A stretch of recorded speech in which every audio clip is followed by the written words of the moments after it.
그때 천국은 마치 등을 들고 신랑을 맞으러 나간 열 처녀와 같다 하리니 그 중에 다섯은 미련하고 다섯은 슬기 있는 자라. 미련한 자들은 등을 가지되 기름을 가지지 아니하고 슬기 있는 자들은 그릇에 기름을 담아 등과 함께 가져갔더니 신랑이 더디옴으로 다 졸며 잘세. 밤중에 소리가 나되 보라 신랑이로다 맞으러 나오며 하며 이에 그 처녀들이 다 일어나 등을 준비할세. 미련한 자들이 슬기 있는 자들에게 이르되 우리 등불이 꺼져가니 너희 기름을 좀 나눠 달라 하거늘 슬기 있는 자들이 대답하여 이르되 우리와 너희가 쓰기에 다 부족할까 하노니 차라리 파는 자들에게 가서 너희 쓸 것을 사라 하니 그들이 사러 간 사이에 신랑이 오므로 준비하였던 자들은 함께 혼인잔치에 들어가고 문은 닫힌지라. 그 위에 남은 처녀들이 와서 이르되 주여 주여 우리에게 열어주소서. 대답하여 이르되 진실로 너희에게 이르노니 내가 너희를 알지 못하노라 하였느니라. 그런즉 깨어 있으라. 너희는 그날과 그때를 알지 못하느니라. 아멘. 오늘 본문은 우리가 너무나 잘 아는 말씀입니다. 열 처녀의 비유입니다. 다섯 처녀는 신랑을 맞이하였지만 다섯 처녀는 신랑을 맞이하지 못하였습니다. 그러므로 등불만 준비하면 안 되고 기름도 준비하여야 한다고 합니다. 기름에 대하여 여러 가지 말들을 합니다. 성령이라고도 하고 헌신, 충성하면서 깨어있는 모습으로 기름을 채워야 한다고도 합니다. 그런데 그렇게 해서 신랑을 맞이할 수 있다고 한다면 그것은 구원이 하나님의 은혜가 아니라 사람의 준비함에 달려 있는 것입니다. 그래서 우리는 말씀을 제대로 알아야 합니다. 우리는 열 처녀 비유를 많이 들어왔습니다. 등불만 드는 것이 아니라 기름을 준비하라는 말을 많이 들었습니다. 그래서 어떤 사람이 미련한 다섯 처녀가 되지 않기 위하여 열심히 노력하였습니다. 그런데 예수님을 믿는다고 말은 하면서도 참된 안식과 감사와 기쁨을 누리지 못하고 늘 불안하고 노심초사하였다고 합니다. 이분은 열심히 있는 선교단체에 속하여 활동도 했습니다. 여름 휴가를 보름 정도 내어서 전액 자비량으로 다른 사람들과 함께 팀을 이루어 하나님의 음성을 듣는 훈련을 하면서 전국을 다닌 사람이 이런 고백을 하였던 것입니다. 그런데 이분이 복음을 듣고 달라졌다고 합니다. 자신의 노력이 아닌 은혜여야 함을 알았던 것입니다. 마태복음 7장 21절부터 23절 말씀입니다. 나더러 주여 주여 하는 자마다 다 천국에 들어갈 것이 아니요 다만 하늘에 계신 내 아버지의 뜻대로 행하는 자라야 들어가리라. 그날에 많은 사람이 나더러 이르되 주여 주여 우리가 주의 이름으로 선지자 노릇하며 주의 이름으로 귀신을 쫓아내며 주의 이름으로 많은 권능을 행하지 아니하였나이까 하리니 그때 내가 그들에게 밝히 말하되 내가 너희를 도무지 알지 못하니 불법을 행하는 자들아 내게서 떠나가라 하리라. 아멘.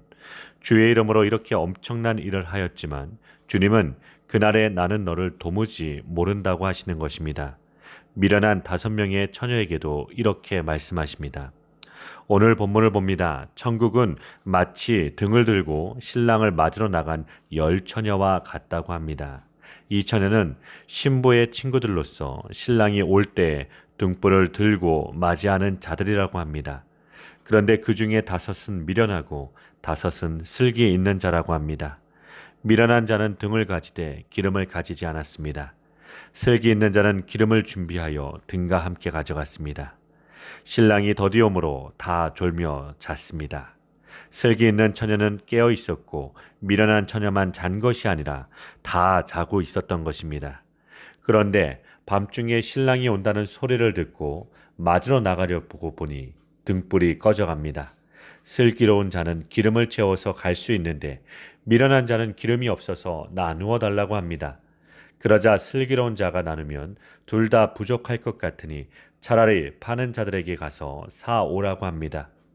여기서 슬기로운 처녀들이 참 냉정하다고 생각되는 분이 계십니까? 그런데 이 문제는 인정의 문제가 아닙니다.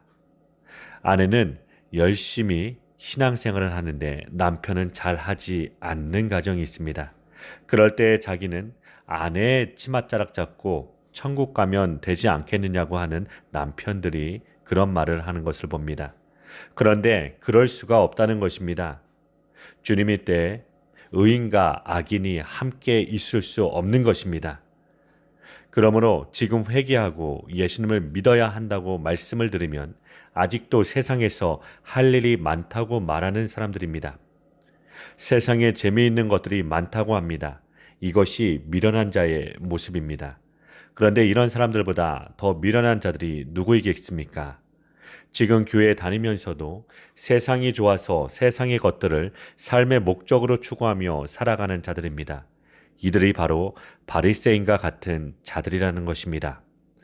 미련한 다섯 처녀가 신랑이 온다는 소리를 듣고 기름을 사기 위하여 밤중에 달려갔으니 얼마나 시간이 지체가 되었겠습니까?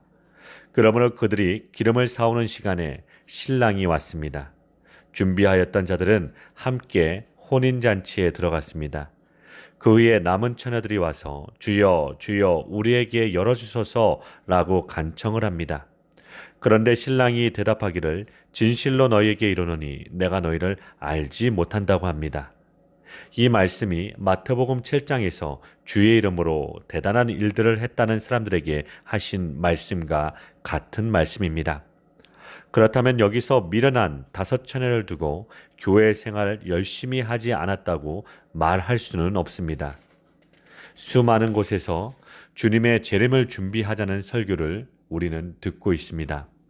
그런데 그 준비하는 방법론으로 교회에 열심을 내게 하거나 자기들 단체나 특정 교주의 말을 들어야 한다는 사람들이 바로 미련한 다섯 처녀와 같은 자가 된다는 것입니다. 그러면 슬기로운 다섯 처녀는 무엇을 준비한 것입니까? 우리는 자꾸만 사람들의 겉으로 드러나는 일과 행위로 평가하려고 합니다. 그런데 예수님은 이 비유의 마지막 말씀으로 그런즉 깨어 있으라고 하십니다. 그날과 그때를 알지 못한다고 하십니다. 깨어 있으라는 말씀은 그날과 그때를 예측하여 기다리는 것이 아닙니다. 평소에 늘 기다리는 삶을 사는 것입니다. 이것은 율법으로 되지 않습니다. 오직 사랑으로만 기다리게 됩니다. 마태복음 9장 14절부터 15절 말씀입니다. 그때 요한의 제자들이 예수께 나와 이르되 우리와 바리새인들은 금식하는데 어찌하여 당신의 제자들은 금식하지 아니하나이까? 예수께서 그들에게 이르시되 혼인집 손님들이 신랑과 함께 있을 동안에 슬퍼할 수 있느냐? 그러나 신랑을 빼앗길 날이 이르느니 그때에는 금식할 것이니라. 아멘. 예수님께서 이 땅에 오신 것이 이미 혼인잔치가 시작이 된 것입니다. 그래서 예수님의 잔치에 참여하는 자들은 세리와 죄인들이 예수님의 잔치에 참여한 것입니다. 그런데 스스로 의롭다고 여기는 자들은 예수님의 이런 잔치를 조롱하면서 예수님이 먹기를 탐하고 술을 즐긴다고 하였습니다. 그런데 예수님은 천국 잔치를 열고 계십니다. 조금 있다가 신랑을 빼앗길 때가 온다고 주님께서는 말씀하십니다. 그때가 언제입니까? 이게 십자가 사건인 것입니다. 그러나 십자가에서 오히려 하나님의 약속을 다 이루시고 성령을 부어주신다고 십자가 지기 전에 약속하셨습니다. 결혼이란 부부가 일심동체가 되는 것입니다. 그런데 우리는 죄로 인하여 아무리 결혼하여 함께 살아도 일심동체가 되지 못함을 봅니다.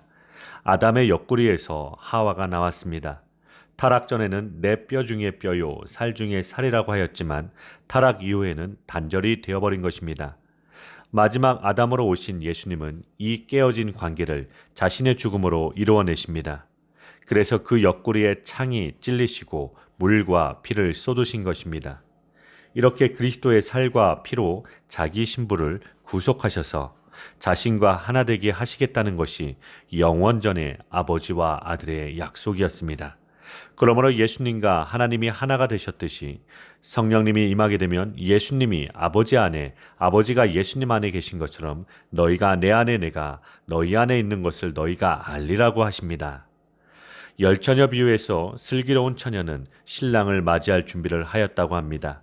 그 준비가 우리의 종교적인 업적이 아니라 성령님이 임하여 자신의 죄를 알고 예수님을 믿는 것이 준비입니다. 성령님이 임한 자는 하루라도 빨리 죽기를 원한다고 하였습니다. 이것은 살기 괴로워서 하는 말이 아니라 부요에 처하든지 가난에 처하든지 간에 예수님의 그 십자가로 나타난 사랑을 알기에 주님이 보고 싶다는 말씀입니다. 이미 하늘에서는 어린 양의 혼인잔치가 완료되었습니다. 이 어린 양의 혼인잔치에 참여한 자와 참여하지 못한 자가 이미 영원히 갈라선 것입니다. 그러므로 세상의 그 어떤 것들도 미련한 자처럼 살지 마시기 바랍니다. 그 사랑을 아신다면 미련을 가질 수도 없습니다. 이 역사 속에서 우리는 이미 하늘에서 완성된 어린 양의 혼인잔치를 이 기록된 말씀으로 보는 것입니다. 요한계시록 19장 17절부터 8절 말씀입니다. 우리가 즐거워하고 크게 기뻐하며 그에게 영광을 돌리세 어린 양의 혼인 기약이 이르렀고 그의 아내가 자신을 준비하였으므로 그에게 빛나고 깨끗한 세마포 옷을 입도록 허락하셨으니 이 세마포 옷은 성도들의 옳은 행실이로다 하더라. 아멘. 요한계시록의 어린 양은 일찍 죽임 당한 어린 양, 곧 예수 그리스도이십니다. 그의 아내가 자신을 준비하였습니다. 그 준비가 무엇입니까? 그 아내가 빛나고 깨끗한 세마포 옷을 입도록 허락하셨습니다. 내가 만들어 입은 옷이 아닙니다. 이 세마포 옷이 성도님들의 옳은 행실이라고 합니다. 오직 믿음으로 의롭다함을 받는 것을 말씀하십니다. 이 은혜가 임한 사람이라면 신랑 되신 주님께서 다시 오시기를 기다릴 수밖에 없는 사람들입니다. 이것이 신부로 준비되었다는 말씀입니다. 이 은혜가 오늘 우리에게도 간절히 임하기를 기도드립니다.